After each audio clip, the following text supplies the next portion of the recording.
Hi, I'm Christine Benz with Morningstar. My colleague Dan Lefkovitz and I interviewed Vanguard CEO Salim Ramji at the Morningstar Investment Conference in late June for an episode of our podcast, The Long View. Here's an excerpt from that conversation. So we want to switch over to discuss investing. And I wanted to get your perspective on whether the balance has shifted a little bit too much in the direction of complexity in investor portfolios. There's been a big push to get smaller investors in private investments, whether private equity or credit. I'd like your take on complexity writ large, but also specifically the private markets exposure and how you see that fitting into investor portfolios, if you do. Yeah, I mean, look, as a general matter, complexity for decades has really been a mask for charging higher fees. And I think part of what Vanguard's been about is not just been about low fees, but simplicity.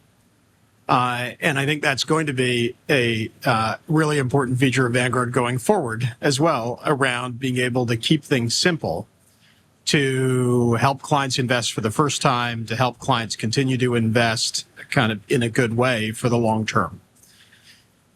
There will be some segments of clients, perhaps at the very high net worth area, for whom some exposure to private markets could make sense.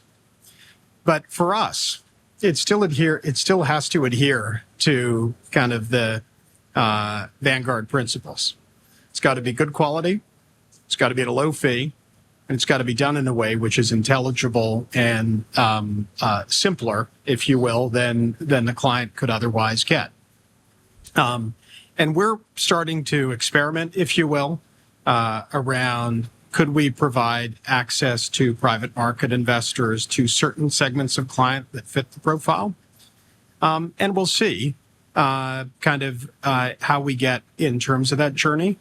What we do know is that for the right clients with the right product at the right fee, it can be additive to the overall risk return profile of their portfolio. But there's a lot of work to make sure that those conditions are met. And so that's an area that I'd say we're experimenting and learning about. But you asked the question, Christine, across the industry. I think it's going to be some time, like a long time, longer than most people expect before, this really goes mainstream in a big way. And I think a lot of it is not just the complexity and the fees, but just the complexity of consuming kind of the product. Mutual fund is really easy to consume. Now, we've been at it for like 101 years, right? An ETF is pretty easy to consume, but we're now in our fourth decade of ETFs. And so some of the things that people look at appropriately as democratizing investing, like mutual funds and ETFs, these are decades in the making. And so, any new features, even good features to be able to add, often take longer than people expect. But that's why we just wanted to start kind of looking and understanding it, because done well, I think it can be additive. But there's a lot of work and thinking and research to satisfy the done well in the Vanguard way element. Yeah.